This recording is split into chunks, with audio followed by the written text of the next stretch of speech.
Hi, everybody. It is 6 o'clock. And yes, mas.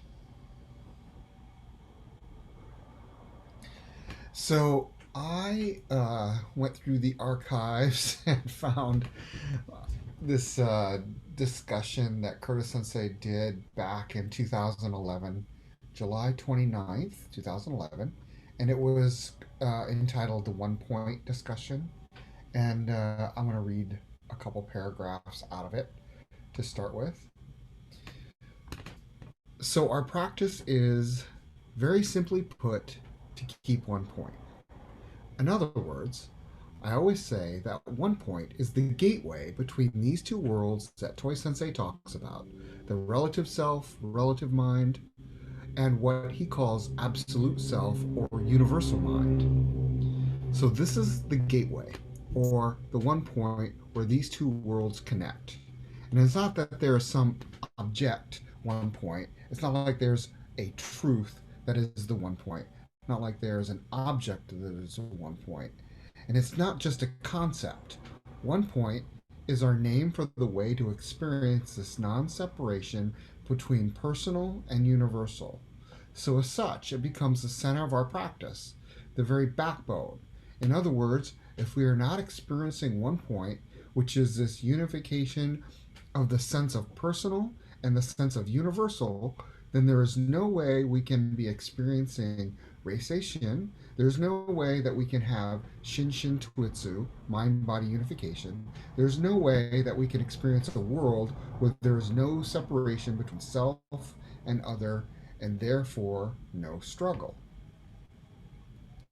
So I'd like you to contemplate that, and we'll go ahead and do some meditation. So gently close your eyes.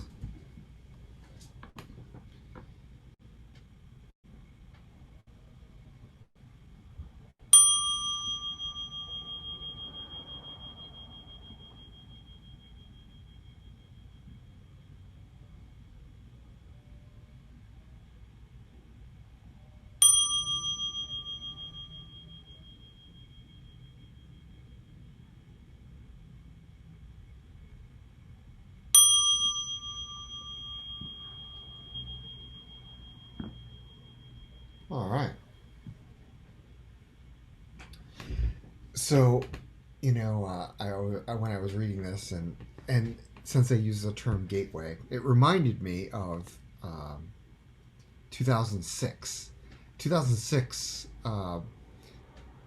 Sensei and myself and Fincher and Jeff Baldwin traveled with Sensei for the first time to Europe, and we were at the German dojo in Duisburg, and he was giving a seminar there, and he wrote on the board this picture, and I have to go back through my notes to find this picture, but he started talking about the one point and the gateway, and it was the first time he'd ever kind of talked about that. And I remember I was in the changing room with him, and I said, "Hey, Sensei," I said, nobody understands anything that you're talking about out there when you talk about gateway and one point, and you've never really talked about this. What brought this about?" And he said, "Oh," and he said, "Well, I've been, it's kind of come to me in my meditation. I've been working on this, and I think this is a really interesting way of explaining things, and and that's where I'm going with it." And of course, he said some other things I probably don't remember, but 5 years later, he does this discussion on one point, and it's up on his blog post, curtissensei.com, and it's really good. It's kind of from 5 years. He kind of went with this, and I think the discussion he has on one point is a really good explanation. So I encourage you guys to go to the website and read this discussion or listen to it. It's both ways. I'd encourage you to listen to it. I just like listening to things rather than reading them. But he reads Shokushu number 17, Reisei Shin, and I'll go ahead and read it here. Human beings are blessed with a mind that is directly connected to the mind of the universe. This is known as Rei Shin. The moon is clearly reflected in the water when the water is calm. In the same way, when our mind and body are unified and calm, our Rei Shin manifests itself completely. Once this happens, all suffering and wicked desires fall away, and the universal mind of love and protection for all things appears in us. Let us strive to realize Rei Shin. Yeah, so that is from his discussion in 2011. And, I was, for, you know, Suzuki Sensei and Curtis Sensei explain things quite differently. Suzuki Sensei, as a former police officer, he'd always say, in the police force, it's a paramilitary group. And he would go on to talk about when he was training police and all others, very similarly. It was very kind of.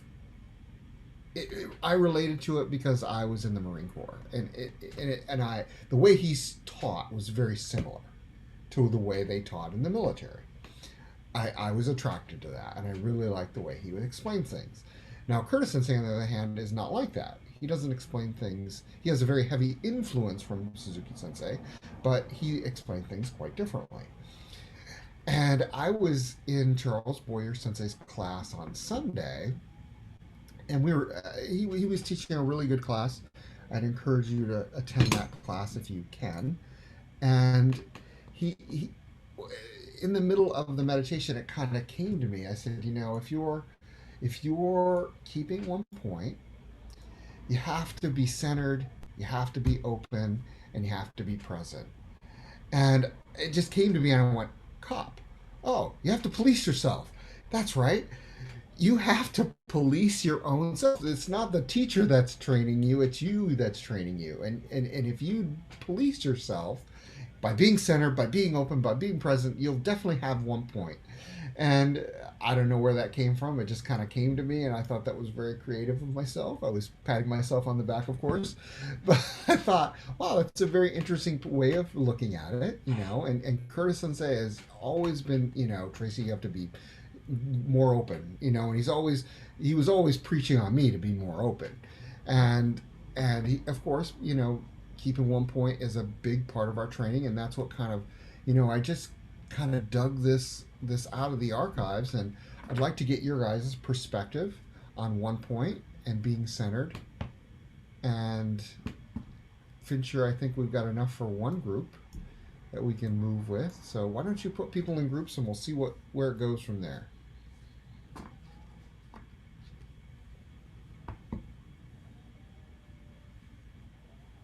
Bump me back in.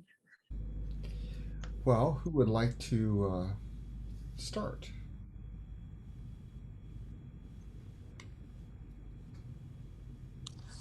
Hi, I'll start. This is Fenix. Good evening. I am just feeling very grateful for the class tonight, and Lillian and Gloria Sensei both spoke just about what you were talking about, that the sense of really being in one point. And it was very helpful for me, as I've said before, during my first 6 weeks after surgery, I sort of had one point with me at all times, which is great. But then I've been going back to work, actually going to the office and trying to do more of regular life. And it's been tough because I'm not quite the same, and I can't do this,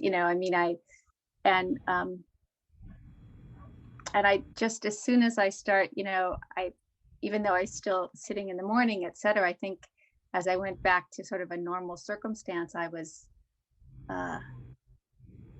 just sort of feeling the disappointment, or sort of emptiness of like not being able to do what I normally do. I mean, I'm still doing things, I'm just doing them slower,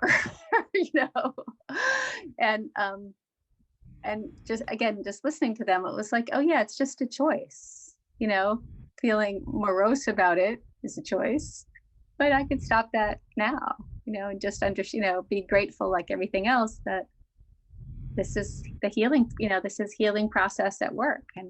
So anyway, it was always sort of, as you said before, it's just this process, you know, what Curtis Sensei has been teaching and what we've heard is just surrounds us all the time. It's just, I need a reminders every so often. So thanks. Yeah, you're welcome. It was good to have you back in the class last week and this week. Yeah, it's always a choice, and when something happens, I always like the way Shinichi Sensei would test people in Japan. And you go, oh, 1 point, a little bit up, just a little bit, and then he would test you and go, oh yeah, it's right about here. No, okay, and then he would kind of go down until you actually felt it, and then ah, yeah, that's it. Yeah, I always like that. Anybody else? Well, it's as long as I've been studying, it took me a long time to really understand 1 point. And Aloe Sensei would always say it's a way of thinking and a way of being. It's not a physical point, because we start out teaching it that way, but then we say it's not that, and then you spend years trying to figure out exactly what it is. And it's just I've figured it out in different experiences. Just to some extent, I mean, we were doing testing one time, and I was working with Lillian, and it was the test from the front, where you have to be very calm when you do it at a higher level. And part of what I needed to do was just to open myself up to allow her in my space. And in doing that, my 1 point settled, and I passed the test without any effort, without trying to do anything. And it's just interesting to experience the 1 point in different ways. And I mentioned, I think last time, a couple of experiences that I had where I suddenly was in my 1 point and I wasn't trying to be there. It just happened. And Boyer Sensei would say that that's your training. And so it's like, we don't know exactly what we're training for. There's no particular thing we can think of we're training for, but we are training, and then we get to certain points. And that probably is gobbledygook, but it's just kind of the way it is. We can't expect something to happen from our training.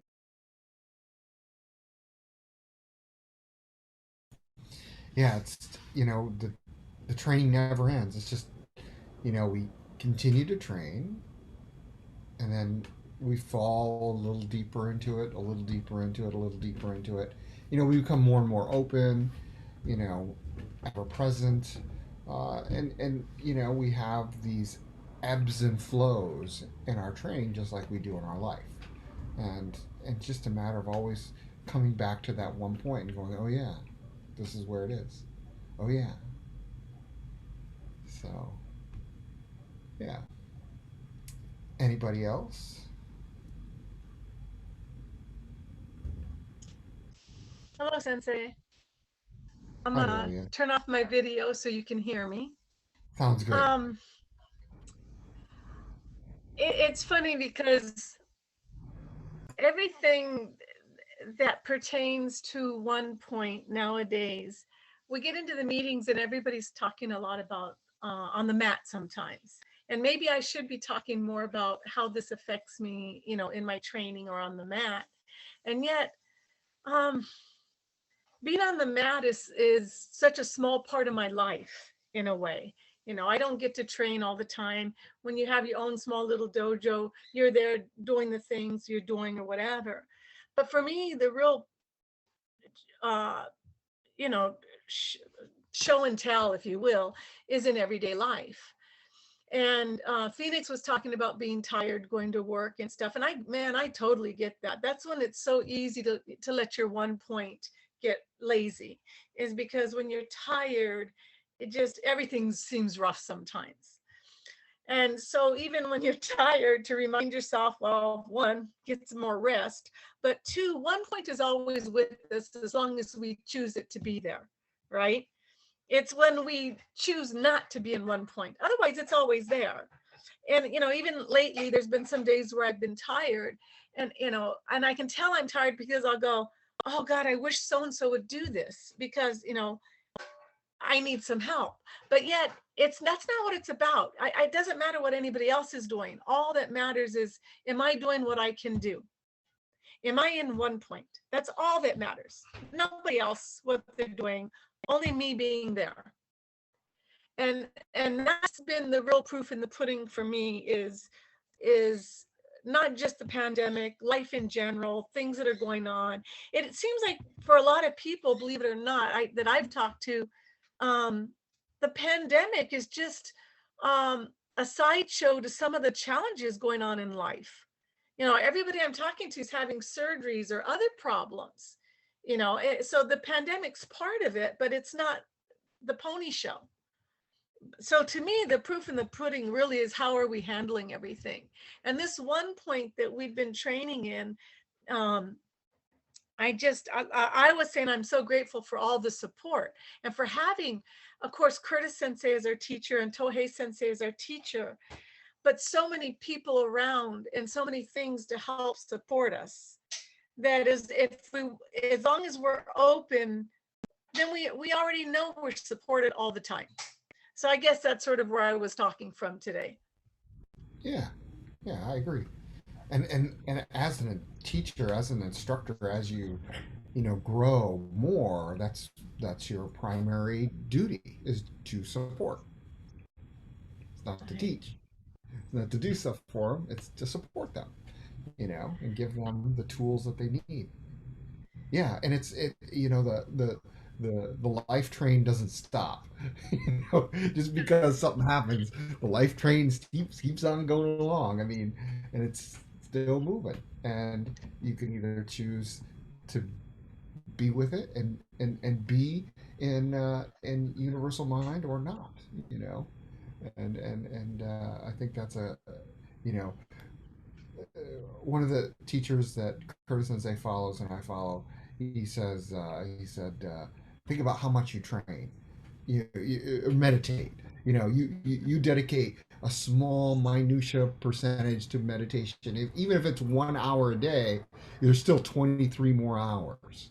And that 1 hour, there's still 23 more. And then the next day maybe you miss, and then you've got less training in your bucket, and so on and so forth. But you still have to carry that training into the rest of your day.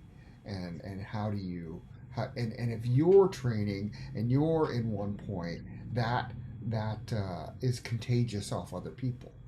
Other people will be like, oh wow, they'll become calmer around you, they'll be more centered around you, and even more open around you, as long as you're revealing that presence. So yeah, that's very good.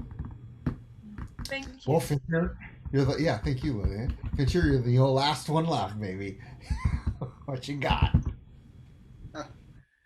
Oh, hello, Sensei and everyone.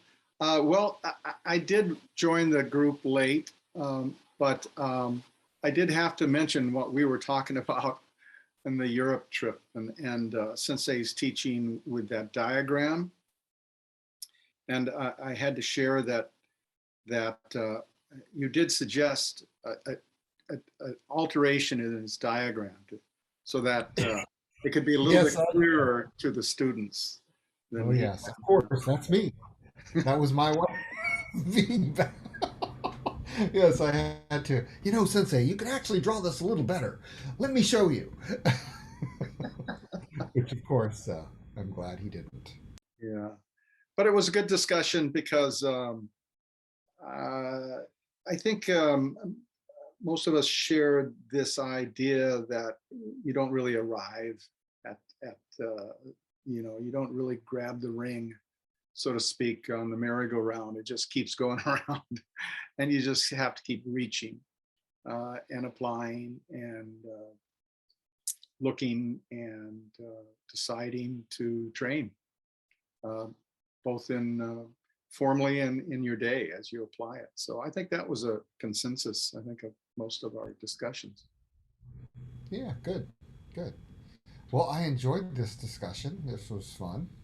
I hope you did too. So, no one else? Anything else for anybody? Short class tonight, but a small, more personal group. Well, Sensei, I was going to say we were talking earlier about being tired and what happens. Uh, I got up at a little after 4 today because I had a day-long conference, and I was pretty exhausted about 4 o'clock. So I ate early and took a shower. And fortunately, before class started, I started feeling human again because I was considering not coming to class because I was so tired. But this has been, I should say, rejuvenating. It's nice to have the few of us here and to have this discussion. Thank you. Oh, you're welcome. You're welcome. Yeah, it was great. Thank you all very much. Domo arigatou gozaimashita. And have a good weekend and hope to see you Sunday. Yes, thank you all. Good night. Right. Good night.